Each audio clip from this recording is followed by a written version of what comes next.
me mua në studio është bashkuar Isa Halilej, zëvendës presidenti i Sindikatës Pavarur të Arsimit. Zoti Halilej, faleminderit që me mua në studio. Gjithashtu nga qendresa qytetare kam Kolindo Vjerda. Kolindo, faleminderit që me mua. Faleminderit gjithashtu. Zoti Halilej, për të nisur së bashku, dua vetëm të bëj një informim, sigurisht që jam e sigur që edhe ju e keni dëgjuar. Vetëm pak ditë më parë, Lili Sula në studion ton nga Partia Demokratike ka denoncuar se në WhatsApp-et e mësuesve shkojnë mesazhe të cilat të kërkojnë dhe bëjnë thirrje për mbështetje në rrjetet sociale të Ogerta Manastirliut. Ju jeni në dieni të kësaj dhe a ka patur ndoshta denoncime në sindikat për këtë?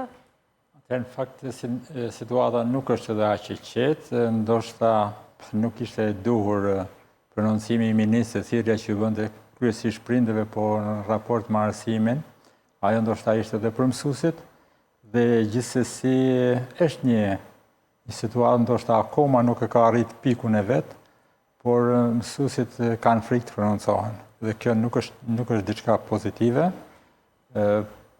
Mendojmë që politika duhet t'i mbajnë duart lart nga arsimi, dhe ndoshta prononcimi i ministres nuk ishte aq i mirë, sepse dihet që nuk ka pas rezultate të mira nuk kemi rezultate të mira në fushën e arsimit, kështu që ndoshta ministra duhet të fokusohet tek ato që ka bërë dhe ato që pretendojnë të bëjnë. Dhe ne ju kemi kërkuar forcave politike që ta debatojnë arsimin dhe ne jemi të gatshëm të jemi në tërëza debatuese me ta, me dy forcat politike, se çfarë premtojnë ata për arsimin. A ka patur mësues apo drejtues institucionesh arsimore të cilët janë paraqitur ndoshta jo për të denoncuar publikisht, por për denoncuar në sindikatën e pavarur të arsimit mbi këto presione që krijohen mbi ta? Në fakt, personalisht nuk kam pas denoncime nga mësuesit, për arsye sepse mësuesit edhe kanë frikë të prononcohen këto, bëjnë sikur i kalojnë. Unë para ca ditëve kam kërkuar për problematikat të mësuesve, sidomos të arsimit fillor dhe atij parashkollor, sepse ka një problem me pagesat, me paga që në muajin korrekt. Dhe ju kam kërkuar disa mësues që të prononcohen për problematikat e tyre dhe nuk kanë pranuar që të prononcohen në televizion. Kështu që ekziston një frikë tek mësuesit, nuk është diçka pozitive, sepse të fëmijët tanë të edukohen nga mësues që kanë frikë. Mirë, do të flasim sigurisht më gjërësisht edhe në vijim, përsa i përket edhe frikës që ata kanë. Po ju jeni në dieni të këtyre mesazheve? Gjithsesi ato lëvizin edhe në mënyrë të kujdesshme, jo shumë publike. A jeni ju në dieni të këtyre mesazheve? Ka mesazhe, por të ne nuk ka pas denoncime, paktën të unë. Ndoshta sepse unë nuk jam gjithë kohën në zyrën e sindikatës, se zakonisht me ankesat merret edhe juristja sindikatës që kemi. Kolindo, ju jeni në dieni të kësaj situate, pra që mësuesit marrin mesazhe për të bërë fushat elektorale nëpërmjet rrjeteve sociale, ashtu si tashmë është bërë modë, për të bërë share, për bërë like, konkretisht për ministren Manastirliu? Për hir të vërtetës, tashmë ky është një element shqetësues i cili pasohet në çdo palë zgjedhje. Nuk është diçka e re, mund të themi, që politikan duke shfrytzuar ndoshta postin e ministres në këtë rast shfrytëzojnë padyshim asetet shtetërore, një farforme pozicionin, presionin që vjen nga pozicioni i punës që ato kanë, pikërisht për të vendosur në presion një shtresë e cila realisht dhe lehtësisht mund vendoset në presion siç janë mësuesit. Në një formë apo një tjetër, ajo çka sot do na linte si kërkesë ndaj këtyre mësuesve, padyshim do ishte që t'i bëjmë publike, qoftë në formë anonime, që gjejnë forma të tjera duke u drejtuar sindikatave apo burimeve të tjera të cilat ato i kanë të besueshme, t'i bëjnë sa më shumë publike këto raste, sepse një formë apo një tjetër, këto do marrin një ndëshkim të caktuar, qoftë tani duke ditur që edhe SPAK ka deklaruar që do jetë pjesë e procesit monitorimit të zgjedhjeve. Për hir të vërtetës, ajo çka kemi parë, edhe si qëndres në monitorimin që kemi kryer tashmë në procesin zgjedhor, kemi vënë re që institucionet e arsimit po shfrytëzohen dhe po shfrytëzohen për përdorime partijake. Mund sjellë disa raste të para, mund të them, që mund binë edhe në diskutim. Këtu për shembull është një rast në një shkollë në Librasht, ku po prezantohet kandidati i Partisë Socialiste.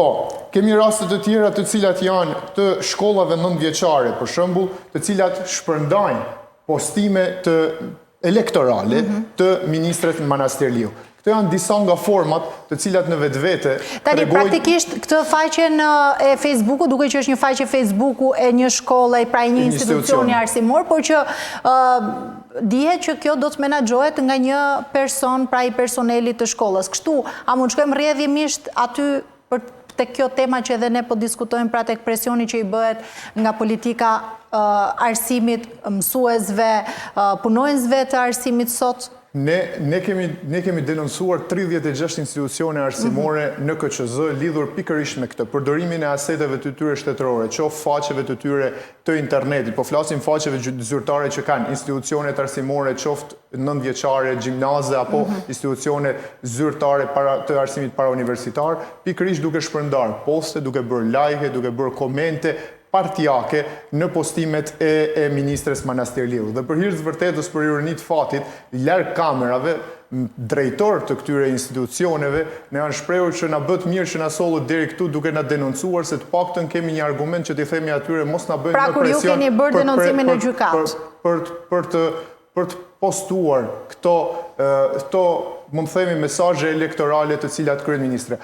Dhe kjo është për hir të vërtetës për të ardhur keq. Pra në një farë forme, nëse ne mediatikisht e shohim që ato shfaqsohen duke thënë që janë gabime njerëzore, nuk duhet përsëriten më, nga ana tjetër realiteti është që në një mënyrë apo një tjetër ka presione të cilat vijnë në segmentet caktuara qoftë të ministrisë, qoftë Partisë Socialiste nga ana tjetër, pikërisht për të krijuar një kapital sa më të madh njerëzor i cili vjen në dobi të fushatës elektorale. Dhe ky presion është pranuar pra jashtë kamerave, jashtë televizionit dhe nga vetë drejtuesit. Edhe nga vetë drejtuesit e institucioneve të arsimit parauniversitar. Që janë dukur kështu edhe si të shqetësuar, apo jo? Po padyshim. Shiko, unë nuk besoj se një drejtor shkolle sot e shet të lehtë veten të vendoset në bankën e të akuzuarve, qoftë në çështjet dhe masat administrative që jep KQZ-ja, apo qoftë nesër nëse këto masa do të jenë në një nivel tjetër në gjykat. Dhe të ndodhur në këtë situatë, unë besoj që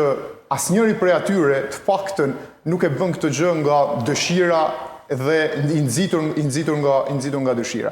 Është pikërisht një formë presioni që vjen nga lart, e cila në një formë apo një tjetër ndikon tek këto drejtues të këtyre institucioneve për të postuar apo për të favorizuar në një formë një grupacion politik, në këtë rast Partinë Socialiste, e cila ka dhe mundësitë që t'i bëj këto lloj presionesh për shkak të pushtetit që ajo e ka tashmë të kapitalizuar. Zoti Alilaj, si ndikon klima politike në ambientet e punës në shkolla? Normalisht që klima politizimi e shkollës nuk është pozitiv, gjithsesi ne si sindikat, edhe në konsultim me partnerët ndërkombëtar, kemi kërkuar nga forcat politike që diskutimi ose politika arsimore të bëhet pjesë e studieve dhe të sqarohen mirë mësuesit, sqarohen shqiptarët për reforma që do bëhen në arsim. Ne do të kemi kërkuar thash në disa politikanëve që të organizohem në studio me të dy palët që të paraqesin problematikat e tyre dhe jo nëpërmes presioneve. Arsimi është kombëtar dhe politika duhet i largojnë duart nga arsimi. Bile, ne si sindikat kemi kërkuar që ndoshta për arsimin duhet edhe një pak kombëtar, sepse kërkohet një buxhet i lartë, që ndoshta një forcë politike e ka të vështirë të realizojë 5% të GDP-s, ashtu si kanë vendet e Bashkimit Evropian. Nëse kryeministri thotë që duhet t'u jap pasaportën europiane, atëherë më shumë se do ta dyfishojnë buxhetin për arsimin, se ose nuk është as 2.5% e GDP-s. Atëherë ne kërkojmë që arsimi të jetë pjesa e agjendës politike, sepse në fund ditës reformat i bën politika dhe politika duhet të jetë e qartë në këndvështrimin që ka për arsimin, sepse sot ne jemi të pa orientuar ose nuk kemi një reformë të saktë për arsimin. Askush nuk e din se çfarë do ndodhin me klasat kolektive, ku çdo ditë shtohen për shkak të braktisjes të zonave të caktuara, por ne nuk kemi një deg në universitet ose nuk në programet e mësuesisë nuk ekziston dhënia e leksioneve për këtë kategori mësuesish. Do thotë kemi mësues që përfundojnë studimet, por nuk përfundojnë studimet për ato nevoja që ka shkolla sot. problematika tjera ka me qindra. Sigurisht, do t'i diskutojmë edhe problematikat e arsimit dhe burokracisë dhe gjë tjetër.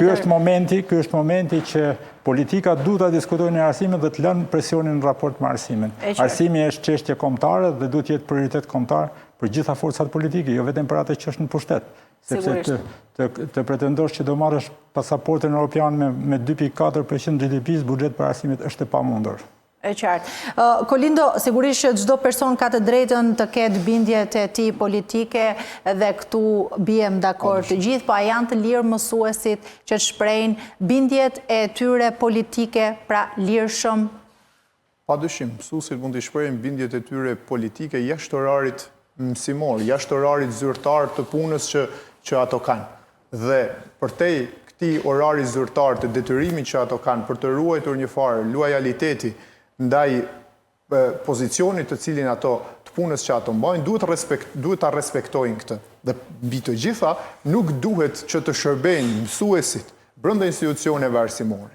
Mësues të cilët në një formë apo një tjetër kanë një angazhim për te orarit punës në një grupacion të caktuar politik, të bëjnë fushat brenda institucioneve arsimore, qoftë duke nxitur nxënësit, qoftë duke nxitur prindërit e nxënësve, të shkojnë të votojnë drejt grupeve të caktuara. Kjo është diçka e ndaluar dhe kjo është tashmë diçka e cilën për hir të vërtetës, në vitet të shkuara ne kemi parë raste të ndryshme, kemi parë mësues të cilët grumbullonin me listat nxënësish për ato të cilët kishin për herë të parë të drejtën për të votuar, duke treguar kështu në një farë forme shfrytëzim të pozicionit punës që ato kishin, pikërisht për të ardhur në dobi të një parti apo një tjetër. Jemi në fillim, akoma zyrtarisht nuk kemi nisur fushatën zgjedhore, por jemi në periudhë zgjedhore dhe padyshim çdo veprim është i monitorueshëm dhe është i ndëshkueshëm, por ajo çka mund të them dhe do ishte një farë forme nxitje, do ishte pikërisht nga ana e nxënësve, nga ana e prindërve, që rastet të tilla, por edhe vetë mësuesit kur presioni vjen dhe detyrimi vjen nga sipër, dhe rastet të tilla të ekspozoheshin. Është e vështirë sot që nëse nuk ekspozohen nga këto individ të cilët janë brenda sistemit, është e vështirë sot që në një monitorim të jashtëm ti të arrish të kuptosh presionin që i bëhet çdo ditë të gjithë këtyre aktorëve të cilët janë brenda institucioneve arsimore për të pozicionuar qoftë në një forcë apo një forcë tjetër politike, qoftë edhe apo të tjerë të cilët mund të jenë në forcat opozitare, por që mbajnë rolin e pedagogut. Këtu pra vim edhe tek pjesa, Kolindo, që nuk janë të lirshëm të zgjedhin pra preferencën e tyre politike, se ndoshta janë në presion që duhet patjetër të mbështesin për hir të mbajtjes së vendit të punës, transferimeve, pra cilat janë për dalë këtu edhe tek probleme që vinë më pas. Presionet, sistemi jonë arsimor sot, sidomos për një mësues dhe me ndryshimet demografike që ne kemi parë, sidomos vitet e fundit, pozicioni i punës është lehtësisht i cënueshëm. Është lehtësisht i cënueshëm sepse ne çdo vit e dimë shumë mirë që me rënien e numrit të nxënësve, klasat rrezikojnë të mbyllen. Kemi më pak orë pune në orë pune flas për të ndarë mes kolegëve mësues në çdo fillim viti për shkak të mbylljes së një pjese të mirë të klasave. Largimi shumë i madh pozicionimi apo qëndërzimi i një pjese të mirë popullsisë në kryeqytet ka bërë që në rrethe të rrezikojnë edhe shkollat të mbyllen. Dhe sot mësuesit ne e dimë shumë mirë që në çdo fillim viti vendosen përpara një renditje apo një klasifikimi që bëhet në bazë të dosjeve, pikëzimit që ato kanë në bazë të dosjeve dhe mësuesit të cilët nuk plotësojnë apo qëndrojnë në fund të këtij pikëzimi detyrohen ose nga njëra anë që ato të punojnë në disa shkolla për të plotësuar normën ose të dalin tërësisht jashtë këtij sistemi. Dhe të gjendur në një sistem të tillë kaq fragjil, pra kaq të cënueshëm dhe kaq të prekshëm, pikërisht presioni që ti mund t'i bësh mësuesve sot, në këmbim të votës, në këmbim të pozicionit punës, është më i lehtë se sa vite më parë, për shkak se mund gjesh forma dhe mekanizma ndryshëm për t'ia cënuar pozicionin e punës. Mund të them që kjo është një anë, por ne duhet lexojmë edhe programet e partive politike. Po ta shikoni, pika e parë që është në programin për arsimin është paga mësuesve. Dhe unë mendoj që kjo nuk është zgjatur rastisht. Fakti që çdo parti politike, po të merr shëtër partitë e reja, e duke vazhduar pastaj tek partijet e opozitës, mund të themi zyrtare, Partisë Demokratike, Partisë Socialiste, thuajse në një nivel apo një tjetër ku disa premtojnë dy fishimin e pagës mësuesit, disa të tjerë e çojnë atë në nivelin 1250-1300 euro, nuk janë gjetur rastësisht pikërisht kjo, sepse është një formë se si ato mendojnë për të ngritur dhe për të kapitalizuar një grup kaq të madh që janë arsimtarët sot në Shqipëri, një farë forme për të kuptuar dhe për të vendosur një vizion që nëpërmjet pagës ju duhet apo mund të pozicionohet tek ne, por nuk merren realisht me çështjet të cilat i takojnë arsimit. Arsimi dhe problemet e arsimit nuk janë vetëm pagat e arsimtarëve, janë një pjesë shumë e rëndësishme e saj, por nëse ne nuk fokusohemi te një buxhet më i madh dhe se si duam ta bëjmë këtë buxhet më të madh, sepse unë e di shumë mirë që shumë për ju keni dëgjuar që premtohet buxheti 5%, qeveria premton rritje buxheti, partitë e tjera e çojnë deri në nivelet 5%, 4% prodhimit brendshëm bruto, por nuk kam dëgjuar akoma një përfaqësues të këtyre partive politike që tregoj se ku do i gjejnë fondet për t'ia shtuar arsimit. Ku do i marrin fondet dhe cila është mënyra se si ato do i qasen, qoftë duke ardhur nga sistemi i taksave, qoftë duke e kthyer prioritet apo duke i hekur investimet nga një sektor tjetër duke i sjellë te arsimi, dhe këtë nuk e thonë. Dhe për sa kohë këtë nuk e thonë, për mendimin tim, besueshmëria ndaj gjithë atyre që premtojnë diçka të tillë, për cilën ne e pam që kjo qeveri nuk e realizoi që nga viti 2018 kur e premtoi dhe vetëm ardhi në rënje buxheti për arsimin, kjo tregon që ka patur vështirësi për ta çuar në nivelin 5%, ka patur mungesë vullneti dhe si të tillë ne kemi të vështirë të besojmë që nga 2.5% ta çojmë në 5% pa një plan konkret dhe pa kuptuar se ku do gjehen fondet dhe investimet. E nëse ne e marrim buxhetin në të tilla nivele dhe premtojmë rritje të pagave për mësuesit, kjo do të thotë me pak investime për elemente të tjerë që janë shumë të rëndësishëm për arsimin, sepse ai buxhet do rritet buxheti që do shkojë për fondin e pagave dhe do zvoglohet buxheti që do shkojë për investimet reale në arsim. E qartë. Zotja Alila, me që u përfshim nga kjo biseda e problemeve dhe ju e cekët pak më herë që arsimi ka... Atëherë një sqarim vogël, unë përfaqësoj Sindikatën e Pavarur të Arsimit të Shqipërisë, ne jemi anëtare e organizatës europiane dhe botërore me drejtat plota, presidenti i sindikatës është anëtar i Komitetit Ekzekutiv të Sindikatës Europiane, do të thotë ne jemi të integruar në të gjitha strukturat europiane dhe para një jave ne kemi zhvilluar të mbledhjen e Këshillit Kombëtar dhe kemi porositur të gjithë anëtarët e Këshillit Kombëtar që ne jemi një sindikat pluraliste. Do të thotë anëtarët e sindikatës tonë janë mësues që ju përkasin bindjeve të ndryshme politike. Dhe ne nuk kemi dhënë një orientim politik, por se cili mësues është i adh vetë të dëgjojë shpalosjet e programeve dhe të orientojnë votën e tij në mënyrë demokratike, sepse thash ne jemi një sindikat e integruar tash në gjitha strukturat europiane. Por du t'i paralajmëroj të gjithë mësuesit që shkelin ligjin dhe në raport gjatë fushatës elektorale, ne nuk i marrim në mbrojtje. Ne marrim në mbrojtje ata mësues që janë korrekt me ligjin dhe nuk abuzojnë, sepse pavarësisht presioneve që mund të ketë, dhe ne ju bëjmë thirrje që gjitha rastet e presioneve që mund të ketë nga politika, në qoftë se kanë frikë, ti denoncojnë të sindikata dhe sindikata normalisht i merr në mbrojtje.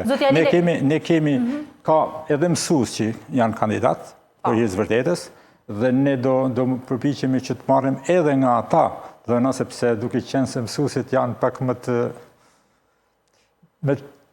të dobët ose me të drejtë ndoshta e hanë shantazhin më lehtë. Bien prej këtyre presioneve, normalisht ne do t'i marrim në mbrojtje mësuesit edhe ata që janë kandidat që të flasin edhe t'japin edhe ato që mendojnë për arsimin, sepse arsimi ka nevojë për një debat të thellë, një debat të gjerë publik. A keni patur ju ftesa për bisedime nga partitë politike për sa i përket problematikave? Për ne arsimi duhet jetë prioritet kombëtar, duhet jetë një ndër 3 prioritetet e çdo qeverie për 30 vjet. Nëse vendet tjera kanë ankesa që qeveritë e tyre e kanë diktuar te 5, 6, 7 pozicionin në pozicionin prioritet, në Shqipëria ka lënë 10, do thotë 12-13, dhe ne kërkojmë që të paktën për 30 vjet jetë diku tek pozicioni 3, të paktën pas sigurisë kombëtare dhe rendit të qetësisë duhet vinë arsime. Nëse pretendojmë që ky vend do të bëhet, do të shkojë ndaj Europës, do futet në familjen e madhe europiane. Prandaj duhet kthyer nga arsimi. Në fakt deri më sot nuk kemi pas ftesa për çfarë mendojmë ne. Ata që na kanë kërkuar, jo kemi dërguar, por ne kemi kërkuar që t'jemi sindikata pavarur, të jetë pjesë e studieve ku forcat politike të kahave të ndryshme politike ta diskutojnë dhe ne kemi edhe premtimet e secilës nga këto që nesër në pushtet t'ju kërkojmë llogari, sepse flitet thot 5% dhe është 2.4% e GDP-s. Një kohë që për hir të vërtetës kur diskutojmë në mbledhjet me ndërkombëtarët ulim kokën shumë të skuqur për këtë rast, sepse ndoshta jemi vendi me buxhetin më të ulët në Europë. Jemi praktikisht vendi me buxhetin më të ulët në rajon. Në rajon edhe në Europë, do thotë ne skuqemi. Për te Europës, pra jemi vendi me buxhet më të ulët në rajon, nuk krahasohemi as me Maqedoninë, as me Serbinë dhe as me Kosovën. 3.8 ka Kosova, 4.2 ka Maqedonia, kështu që Cilat janë, zotja Lilaj, problemet më të shumta që arsimtarët referohen tek ju? Arsimi ka nevojë për dy gjëra thjeshta. Ka nevojë për buxhet dhe një reformë të saktë. Reforma do të jetë e mirë menduar, jo reforma sot për nesër. Në arsim nuk lejohen gabimet. Ju jeni dëshmitar që këtu është bërë një reformë, u hoqën notat nga regjistri dhe u quajtë reformë dhe po të njëjtit persona i kthyen prap notat në regjistër dhe u quajtë edhe reformë. Pra u hoqën sepse ishte e pamenduar, ose në një ditë bukur, dolën edhe thanë që 3 lëndë në 6 orë. Ato mundet bëhen disa lëndë të caktuara, por jo të gjitha. Kështu që janë reforma amatoreske, ne nuk na ka ngel ne me shpik. Europa ka arsime në vendet të ndryshme shumë të zhvilluar. Ne për shembull kemi hapur një rezistencë shumë të madhe, sepse në qoftë se kujtohet, kur ishte ministre zonja Shahini, doli e tha unë do t'i mbylli gjitha shkollat me klasa kolektive dhe do t'i bashkoj fëmijët. Por kjo kishte ndodhur vetëm në zyrën e saj, sepse është e pamundur që të formosh klasa të rregullta. Ne mund të marrim malsinë e madhe për shembull, mund të marrim pukën në zona të caktuara. Klasat kolektive kanë ekzistuar që me shkollën e parë shqipe dhe do të ekzistojnë sepse ekzistojnë në gjithë Europën në vende shumë zhvilluara, bile ato sepse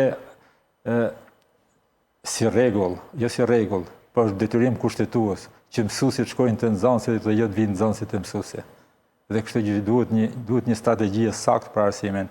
Ne do rregullohet arsimi kur në momentin që të rit do e zgjedhin mësuesin për profesion dhe do shkojnë të punojnë me dëshirë në feth.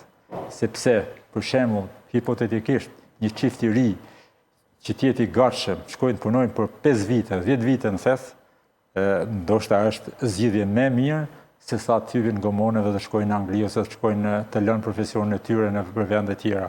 Dhe nëse arsimi kthehet prioritet kombëtar, atëherë do të shikosh që shumë të ri do të zgjedhin tek mësuesisë. Janë vendet skandinave, është Irlanda, që arsimi vjen në tretin prioritetet e trive. Pas i mjekësisë dhe IT-s vinte mësuesia, sepse ishte i mirë paguar dhe i mirë trajtuar dhe kemi nevojë për buxhet, por edhe do të jenë të sakta në ndërhyrjet. Në arsim nuk ka një strategji të saktë për arsimin.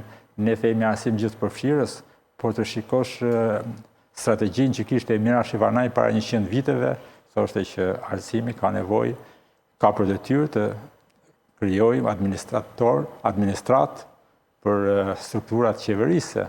Kurse këtu ne themi qeveria, themi Shqipëria turistike, por ku është arsimi profesional?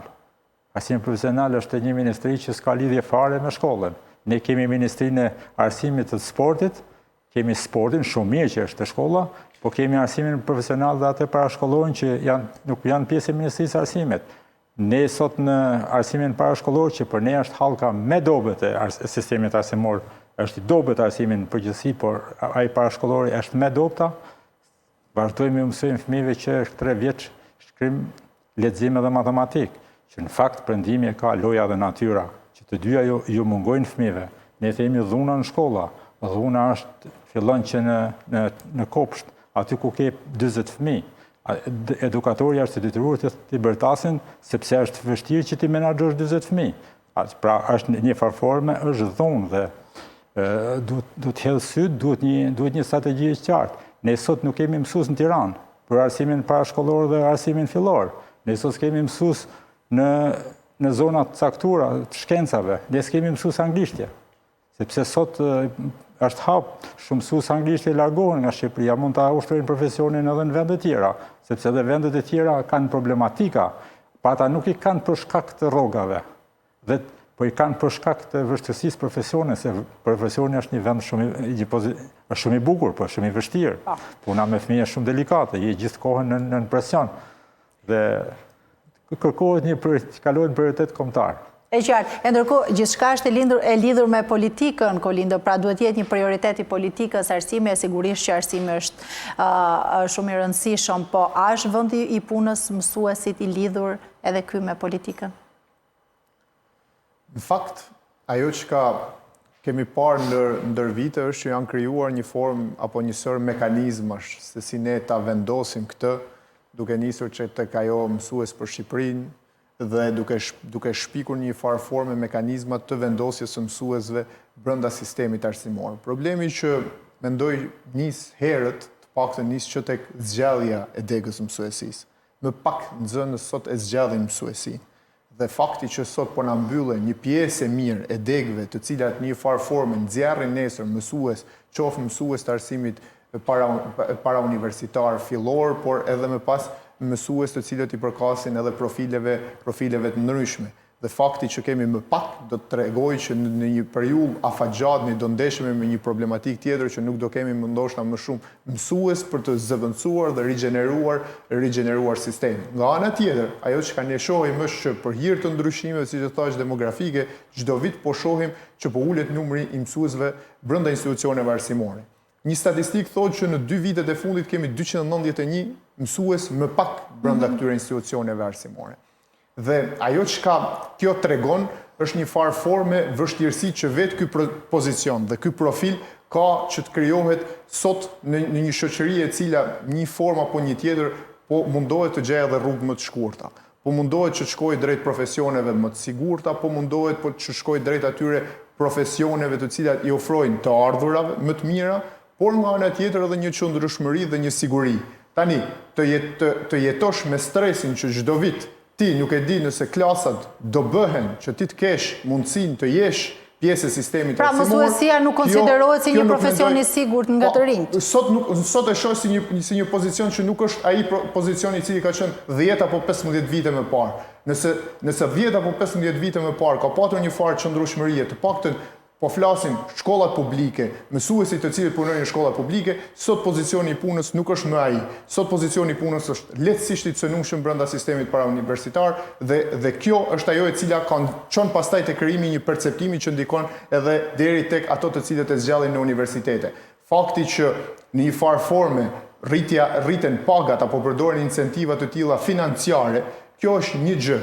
Por duhet që këtë ta vendosësh në kontekstin në cilin ti po e zhvillon arsimin. Një mësues sot është kthyer padyshim në një individ i cili plotson procedura pafund. Sot mësuesit jemi munduar të imponojmë digitalizimin me SMIP-in. Një farë forme, po të shkojmë të pyesim në për shkolla, mund të themi në qytete të ndryshme, në Vlorë, në Fier, nxënësit thojnë na vendosim mësuesit të plotsojmë SMIP-in. Dhe ky është realiteti, sepse ne përpara, ne nuk kemi kuptuar se si është konteksti në cilin ne po ja imponojmë këtyre mësuesve a ka njohuri mësuesit, aq njohuri digjitale që ato të arrijnë që të jenë të pavarur në plotësimin e këtyre platformave, sepse është një gjë të duam ta zhvillojmë dhe është gjëja tjetër të kuptojmë realitetin në cilin ne sot jemi dhe si nëpërmjet këtij realiteti dhe për çfarë do të na shërbejë ky zhvillim në fundit. Dhe çfarë duhet na shërbejë. Dhe për sa kohë ti dëgjon të tilla deklarata, të cilat vijnë apo vështirësi që vetë mësuesit i kanë të deklaruar ndërkohë që janë pikërisht këto nëpërmjet përdorimit të teknologjisë, që është diçka shumë e mirë, por që fakti tregon që jemi pak më shumë avangard në zbatimin e saj. Pra ka gjëra të tjera për cilat duhet të shqetësohemi pa ardhur tek teknologjia. Dhe mësuesi i vendosur në një individ i cili vetëm plotson procedura, nuk ka kohë pastaj të mendojë që të fokusohet në ato që janë realisht ato të cilat duhet ishin mësimdhënie. Zoti Halile, a ka patur ndonjë denoncim apo në raste që ju jeni në dieni penalizime të mësuesve dhe arsimtarëve për sa i përket ndoshta mos përfshirjes në politikë ose nuk kanë pranuar të jenë pjesë e këtyre fushatave të tipit janë penalizuar për mos rinovimin e kontratës, janë transferuar në vende të tjera. Keni në dieni të tilla fakte? Atëherë, ne në fakt kemi të larguar një mësues nga vendi i punës, i transferuar. Ai ishte dhe kryetari i sindikatës në një shkollë të Tiranës. Dhe ai pretendonte që drejtori i shkollës e ka larguar për arsye të bindjeve politike, por në fakt nga njëherë kjo nuk është shumë e lehtë për të vërtetuar, por ne kemi vërejtë që ka pas shkelje të kontratës kolektive me këtë mësues dhe e kemi në gjykatë. Do thotë sindikata ka çuar rastin në gjykatë. Mësuesi është në punë, por është transferuar në kundërshtim me kontratën kolektive. Mësuesi pretendon që ka edhe për arsye të bindjeve politike, por ne në gjykatë e kemi për shkelje të kontratës kolektive. E qartë, Kolindo, ju keni ndonjë rast të tillë? Jo, nuk është se kemi arritur që të evidentojmë ndonjë rast forme presioni. Ajo që është e vështirë të bëhet në këtë moment është monitorimi i jashtëm, sa i takon këtyre, nëse këto raste nuk ekspozohen nga vetë ato individ të cilët janë palë apo palë në djeni e këtyre rasteve, është e vështirë që ti nga jashtë arrish të monitorosh përveç rasteve kur mesazhet caktuara shkojnë në grupe ku mund të jenë disa individ apo mund të ketë rrjedhje të informacionit të këtilla rasteve. Ajo që mund të themi të paktën në këto raste dhe që lidhet specifikisht duke u nisur nga ajo që kemi parë në vitet e kaluara, është një fenomen që ne kemi konstatuar ndër vite. Ajo që mund të themi sot është që jemi larg datës zgjedhjeve, pra pothuaj se jemi më shumë se një muaj larg datës zgjedhjeve dhe ky është një proces i cili mund të vazhdojë dhe mund të ketë raste të cilat mund të vinë në denoncime në ditët apo në një periudhë në vijim, por urojmë që të paktën nëse nuk do ketë presione të tilla, të jetë të kemi të paktën atë të shkojmë përtej këtij mekanizmi i cili në një farë forme është i turpshëm sot ta diskutojmë për arsimin dhe vetë për mënyrën se si ne ndërtojmë dhe zhvillojmë politikën. Politikanë të cilët shfrytëzojnë postin, pozitën e tyre duke vendosur në presion mësues, familjar, të cilët në një formë apo një tjetër vendosën presionin e pozicionit. Cilat janë format më të zakonshme të presionit politikës ndaj mësuesve? Po, vendi i punës.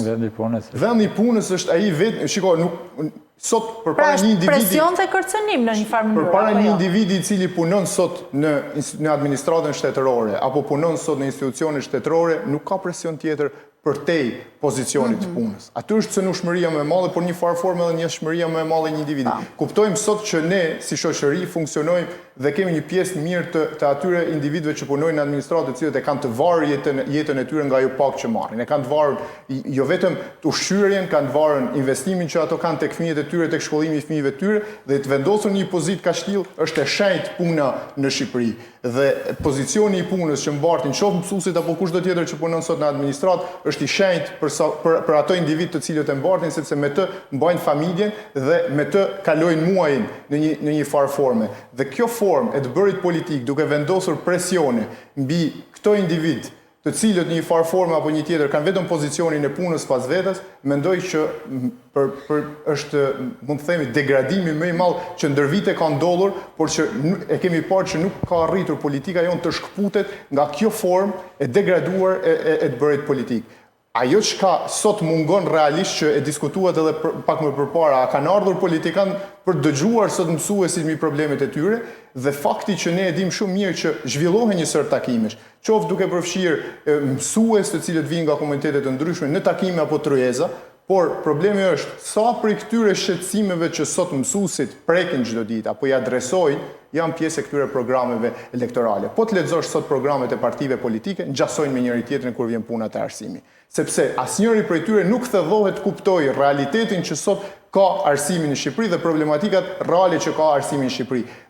Programet që zhvillohen kur shikojnë vetëm Tiranën dhe syt i kanë vetëm Tiranë, nuk janë programe që zhvillojnë Shqipërinë. Programe që sot nuk e njohin realitetin se si funksionon në zona të tjera rurale, nuk janë programe që zhvillojnë Shqipërinë. Dhe ajo që mund të themi për këtë është fakti që në monitorimin që i kemi kryer, program strategjisë kombëtare të arsimit ku kanë qenë përfshira pikërisht pikat e programit qeverisës të Partisë Socialiste në vitin 2021, sot po t'i shohim janë të realizuara vetëm 45% e pikave të programit qeverisës të Partisë Socialiste të vitit 2021. Prandaj, nga njëra anë apo një tjetër ne kuptojmë që kemi të bëjmë me disa premtime utopike, premtime propagandistike, të cilat vinë dhe i transmetohen jo vetëm mësuesit, qytetarit, prindit, nxënësit, por që në fakt nuk i kemi parë të realizohen të paktën në 4 vitet në cilat janë monitoruar. Dhe kjo është ajo për të cilën ne shpeshherë kuptojmë që jo vetëm që arsimi nuk është prioritet, por nuk është as në interesin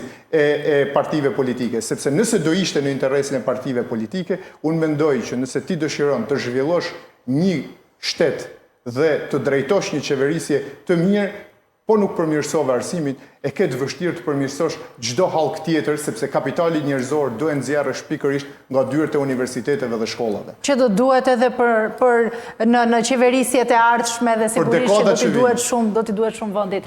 Zoti Alilaj, përveç presioneve politike që ushtrohen ndaj mësuesve, sigurisht që ka edhe mësues që zgjedhin personalisht të merren me fushat ose ashtu si kundër dhe ju e tha të jenë edhe kandidat për deputet, po përfshirja e mësuesve në fushata elektorale, në politik, sa ndikon më tej në cilësinë e arsimit, në etikën profesionale, sepse të gjitha këto edhe lidhen bashkërisht? Në fakt, përgjithë vërtetës, partitë politike nuk është se shohim shumë kandidat mësues. Sepse ne do na pëlqen të kishim më shumë mësues. Kishim sa më shumë bilet, të paktën të jenë një 10-15 deputet mësues në parlament, sepse ndoshta do kishte nga ata se mësues në profesion apo edhe që e ushtrojnë profesionin, sepse është mësues në profesion, sepse ndoshta arsimi ka nevojë për një zë shumë të fortë në parlamentin shqiptar dhe ndoshta dhe po partitë politike nuk i kanë kushtuar shumë rëndësi kësaj problematike dhe ne normalisht që do t'i mbështesim mësuesit që janë kandidat, sepse mendojmë që ata do ta çojnë të gjitha forcave politike, do ta përçojnë zërin e mësuesve atje, sepse në fund të ditës është politika që është i bërë reformat. Domethënë, ne si sindikat kemi bërë vjetë një protest për 1 maj, që të sensibilizojmë shoqërinë që arsimi duhet jetë prioritet kombëtar. Kemi bërë një protestë goxha të mirë përpara Ministrisë së Arsimit, dhe misioni i asaj proteste ishte shkundja e realitetit shqiptar që t'ja kërkojnë politikës reformat. Sepse ne jemi organizatë mësuesish, ne normalisht mbrojmë të drejtat e mësuesve, por ne mësuesit janë njerëzit më të interesuar për një arsim cilësor, sepse në fund ditës ja kanë kushtuar jetën atij profesioni dhe mësuesi nuk është se mund të bëhet një njeri shumë i pasur, por do një jetë, duhet shoqëria t'i sigurojë një jetë dinjitoze. Por shohim që në shkallën e mësuesve ka stepje, ne kemi problematika momentalisht për rrogat e rreth 6.000 mësuesve, që padrejtësisht i është ulë paga grupit që në muajin korrik, dhe kemi zhvilluar edhe bisedime me ministrin, pothuajse është rënë dakord. Është paga e mësuesve? Po, është një kategori mësuesish, kryesisht e arsimit fillor dhe parashkollor, sepse në Shqipëri ka ekzistuar sistemi 3 vjeçar për këtë kategori dhe çuditërisht një ditë të bukur thanë që këta do trajtohen si bachelor, një kohë që s'ka pas bachelor askund në Europë, kur ata kanë përfunduar në 94-95-ën, dhe për koincidencë ishin dy kolegë në një shkollë, njëri kishte përfunduar studimet në Institutin e Gjirokastës, kurse tjetri kishte përfunduar studimet në Universitetin e Shkodrës, se për shkak të zhvillimeve të ngjarjeve të asaj periudhe, është emëruar ose ka marrë titullin e Universitetit Shkodra përpara instituteve tjera, dhe ai që ka përfunduar studimet në Gjirokastër Institut trajtohet me 140.000 lekë pa grupi, kurse ky që ka përfunduar universitet trajtohet me 100 dhe i quhet bachelor, kanë përfunduar studimet në të njëjtin vit, të njëjtën degë, dhe do të thotë është një kategori mësuesish që janë diku tek 25-30 vite punë, janë të gjithë mësues mjeshtër, dhe që këtu fillon pasiguria. Sepse në momentin pra në një kohë kur thonë që pagat e mësuesve po rriten, praktikisht pagat e mësuesve që kanë ulur? Në një kohë që ata kanë përfunduar studimet një cikël të mbyllur, dhe në fund të diplomës e ka përfundoi studime dhe për mësuesit i klasës parë deri në 4, dhe sot ai quhet pa të drejtë bachelor. Sot trajtohet në pagë si bachelor, por nesër ai është i pasigurt në vendin e punës sepse do t'i thotë që do t'i vetë diskutim diploma. Do të thotë që arsimi... Ironia pastaj është edhe te kualifikimi, sepse përderisa ti e ke sjellat mësues deri në këtë nivel, i ke dhënë kualifikime, por tani nuk janë një bazën që është... Arsimi duhet më marrë shumë seriozisht, sepse nuk është marrë seriozisht. Ti jemi përsëri të vërtetës, kemi problematika nga më të ndryshmet, për shembull, pas vitit 2013, doli mësues për Shqipërinë, organizimi i konkurimit mësues për Shqipërinë, por sot na kanë dalë problematika tjera me një pjesë të mësuesve, sepse kanë përfunduar studimet para 2011-s, dhe ata që kanë qenë marrëdhënie të punës nuk kanë nevojë për licencë, por një pjesë të tyre kanë filluar punë pas 2012-s dhe kanë hyrë te portale për mësues për Shqipërinë, kanë konkuruar, kanë fituar vendin e punës, kanë marrë edhe kategorinë 3, dhe sot çuditërisht i thonë, jo, nuk e keni licencën. Do thotë, kanë punuar disa vite, dhe çuditërisht i thonë, e kanë pranuar edhe tek konkurimi mësues për Shqipërinë, dhe sot i thotë, jo, thotë, ti s'ke licencë, nuk futesh dot në kualifikim. Do thotë, askush nuk marr përgjegjësi për këtë që një mësuesi pas 10 viteve, 12 viteve që ka filluar punë i thu, jo ti këto merr licencën sepse ti ke hyrë para 12 viteve ke hyrë në kundërshtim me ligjin. Pra praktikisht është njësoj si një mësues që ka 12 vite punë me një mësues që do të konkurojë në këtë portal. Po, kur erdhi problemi kualifikimeve, janë disa mësues që kanë hyrë nëpërmes portalit mësues për Shqipërinë dhe atyre sot ju thuhet ju mungon licenca. Se si janë pranuar ata pa licencë në portalin mësues për Shqipërinë, përgjegjësia duhet jetë atyre që i kanë pranuar dhe nuk mund t'i thuash një mësuesit pas 12 viteve punë, ju keni bërë një emrim në mënyrë të kundërligjshme. Dhe gjitha kjo është... Me serioziteti e plot në raport trajtimit të arsimit. E qartë, gjitha kjo është proces politik, apo jo? Pra, se cila forcë politike zgjedh një pik konkrete ku do të bazohet për arsimin, vjen tjetra dhe ta quan këtë vitin e punës të pavlefshëm, e kështu me radhë Kolindo si duhet të mbrohen, ose si mund të mbrohen mësuesit nga këto presion, se në një farë forme të gjitha këto janë presione politike për mësuesit, si mund të mbrohen, a ka ligje specifike, apo çfarë mund të bëhet për mësuesit sot? Shiko, të janë absurdet e këtij sistemi në cilin ne sot përjetojmë që të arsimin në Shqipëri. Janë absurde të mungesës së një qëndrueshmërie ndër vite të arsimit. Dhe këto e kemi parë edhe te reformat. Kemi bërë një reformë, kemi nxjerrë një reformë tjetër që ç'bën të reformën e parë. Dhe kjo ka sjellë një efekt domino që ne përjetojmë sot dhe vazhdojmë diskutojmë për problematika që janë elementare nëse ne diskutojmë për arsimin. Mësuesit sot kanë spari duhet gjejnë forcën e denoncimit nëse duan të mbrojnë vetë. Dhe kjo është mekanizmi i parë, mendoj unë, qytetar që i duhet thënë mësuesve sot. Nëse mësuesit sot ndihen në presion, nuk duhet të bëhen palë, për sa kohë ne kemi institucione drejtësie që funksionojnë, për sa kohë ne kemi aspekte të tjera të cilat ato mund t'i denoncojnë, për sa kohë ka institucione sindikaliste të cilat janë në mbrojtje të interesave të atyre mësuesve që të cënohen, dhe mësuesi sot nuk duhet të ndihet në një farë forme i pambrojtur, ose duhet gjejnë një farë forme guximin brenda vetes për të reaguar ndaj gjithë këtyre presioneve. Unë e di shumë mirë që presione për mësuesit ka çdo ditë brenda institucioneve të arsimit parauniversitar. Qoftë këto tashmë të cilat intensifikohen në periudhën zgjellore. Një pjesë e tyre zgjallin ose një pjesë e tyre detyrohen të bëhen palë për hir të rrethanave të caktuara. Por nëse ato duan që të mos përfshihen dhe të mos bëhen palë, këtë e kanë një drejtë të cilën ato mund ta mbrojnë veten duke i denoncuar dhe duke ngritur zërin. Nëse ato nuk i denoncojnë dhe nuk e ngrenë zërin për të, askush nuk e di se çfarë ka ndodhur, askush nuk e kupton se cila është situata dhe asnjë institucion nuk mund të marrë masa për sa kohë një ngjarje nuk është bërë evidente.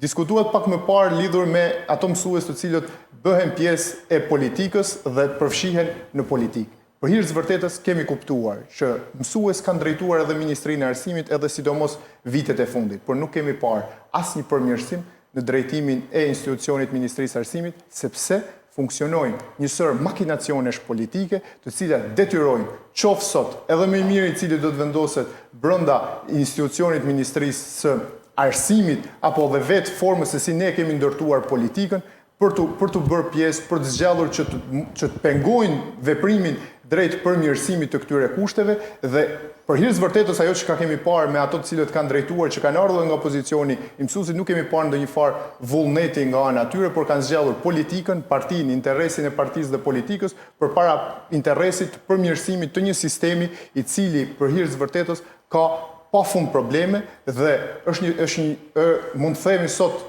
sistemi arsimor është një ndër diskutimet kryesore që ne e zhvillojmë në periudha të caktuara dhe kjo është diçka shumë pozitive që edhe mediat i japin një hapësirë të madhe diskutimit kur vjen puna te arsimi, por ashtu si mediat hapen për të diskutuar për arsimin, ajo që duhet hapet vërtet është qeveria e cila drejton edhe pas 11 majit, kushdo qoftë ajo, për të hapur dhe për të diskutuar me ato që janë specialistë, me ato të cilët kanë një farë evidence lidhur me arsimin dhe me gjitha ato të cilët janë aktorët kryesorë të arsimit. Nëse ne do vazhdojmë me marrjen e politikave të cilat do jenë thjesht politika propagandistike apo zhvillimi i takimeve fiktive me mësues, nxënës, prindër, atëherë ne nuk kemi ndryshuar asgjë dhe do vazhdojmë të flasim po për të njëjtat probleme, do vazhdojmë të flasim po për të njëjtat shqetësime dhe do vazhdojmë të kemi po të njëjtat rezultate, qoftë në PISA apo qoftë në renditjen e universitetit. E qartë, zoti Alilej, për ta përmbyllur, pra Kolindo tha që ka mekanizma që mund t'ju dëgjohet zëri mësuesve, po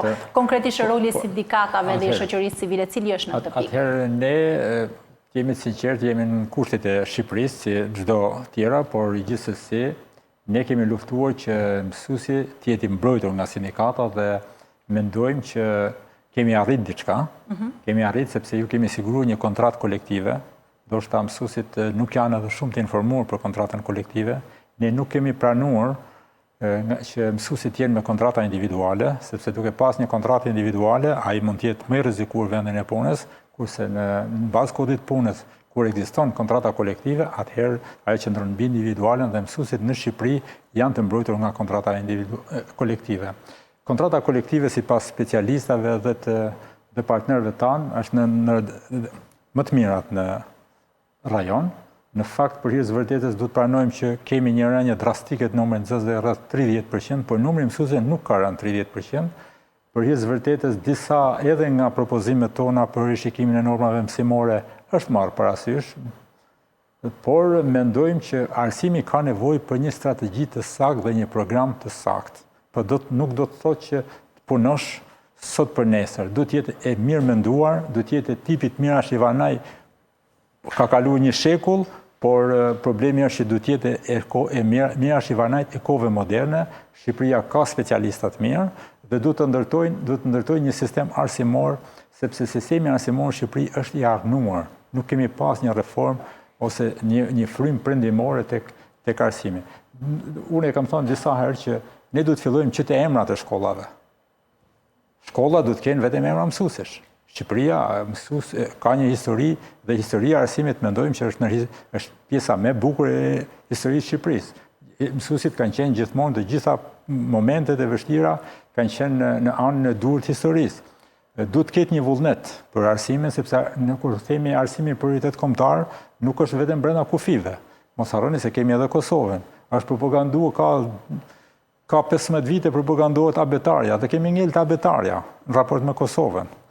Shumë vende, për shembull, të Kosovës, që është pjesë shqiptare, gjeografi i kemi shkel, po jo se është diskutuar shumë nëpër tekste. Prandaj nëse themi është prioritet kombëtar, duhet me të njëjtën frym. Domethënë që mos kemi disa tekste gjuhës shqipe, sepse gjuha shqipe është një. Të ketë një unifikim të faktorit kombëtar dhe që të japë një zhvillim arsimit. Arsimi deri në vitin 48 ka qenë unik. Ka qenë edhe Kosova e përfshirë në një sistem. Askush nuk e ndal Shqipërinë e Kosovën të ketë ndoshta të ketë një sistem unik arsimor, të ketë njëta programe, por ndryshe atje për shembull tu kemi me 2.4, kemi 100 vjet shtet, atje kemi 3.8 të GDP-s, është 20 vjet shtet. Është e gjitha vullnet politik apo jo? Është vullnet, patjetër është vullnet politik dhe politika duhet dalin me platformë të saktë për arsimin dhe ta ketë në 3 prioritete para për ne.